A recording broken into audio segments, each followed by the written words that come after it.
Hello दोस्तों, नमस्कार।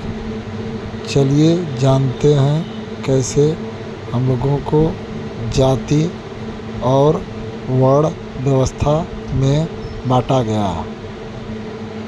क्या आपने कभी सोचा है कि जिस सनातन धर्म ने पूरी दुनिया को वसुधैव कुटुंबकम यानी पूरी दुनिया एक परिवार है का पाठ पढ़ाया, उसी धर्म के लोगों को जातियों के नाम पर किसने बांट दिया? आज एक हिंदू दूसरे हिंदू के हाथ का पानी पीने से पहले उसका सरनेम क्यों पूछता है? क्या यह भगवान का बनाया नियम था या चंद लोगों के स्वार्थ और सत्ता की भूख का नतीजा? आइए आज इतिहास के पन्नों से धूल हटाते हैं और जानते हैं हिंदुओं के इस बंटवारे का असली सच। इस कहानी की शुरुआत होती है हजारों साल पहले, वैदिक काल से। उस समय समाज को सुचारू रूप से चलाने के लिए एक व्यवस्था बनाई गई जिसे वर्ण व्यवस्था कहा गया। लेकिन ध्यान दीजिए, यह वर्ण व्यवस्था आज की जाति प्रथा जैसी बिल्कुल नहीं थी। यह जन्म पर नहीं बल्कि कर्म और गुण पर आधारित थी। जो ज्ञान देता था वो ब्राह्मण कहलाया, जो रक्षा करता था वो क्षत्रिय, जो व्यापार और कृषि करता था वो वैश्य, और जो सेवा के काम करता था वो शूद्र। एक ही परिवार में 4 अलग अलग वर्ण के लोग हो सकते थे। कोई ऊंच नीच नहीं थी, सिर्फ काम का बंटवारा था। तो फिर यह जहर समाज में फैला कैसे? जैसे जैसे समय बीता, समाज में जो वर्ग ताकतवर हो गए, जिनके पास सत्ता, शिक्षा और जमीन आ गई, उनके अंदर एक डर पैदा हुआ।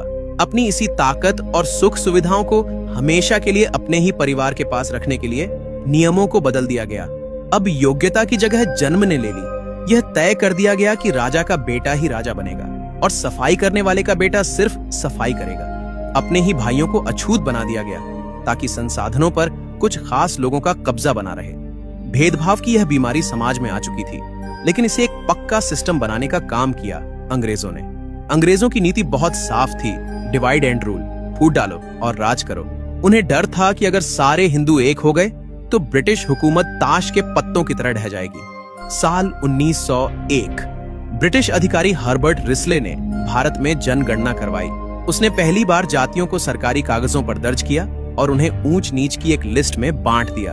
अंग्रेजों ने जानबूझकर जातियों को एक दूसरे के खिलाफ भड़काया ताकि वे आपस में ही लड़ते रहें और कभी मुड़कर अंग्रेजों से सवाल न पूछें। अंग्रेज चले गए, हमें आजादी मिल गई। भारत के संविधान ने सबको बराबर का हक दे दिया। लेकिन क्या यह दीवार टूटी? नहीं, क्योंकि आज हमारे अपने ही राजनेताओं ने इस फूट को अपना वोट बैंक बना लिया है। आज भी चुनाव विकास के नाम पर नहीं, जातियों के गणित पर लड़े जाते हैं। हमें आज भी जातियों में बांटा जा रहा है ताकि कुछ लोग सत्ता की कुर्सी पर बैठे रहें। इतिहास गवाह है, पहले स्वार्थी लोगों ने हमें बांटा, फिर अंग्रेजों ने बांटा, और आज राजनीति हमें बांट रही है। लेकिन अब समय आ गया है यह सोचने का कि क्या हम हमेशा ऐसे ही बंटते रहेंगे या इस हजारों साल पुरानी जंजीर को तोड़कर गर्व से सिर्फ एक भारतीय कहलाएंगे? फैसला आपका।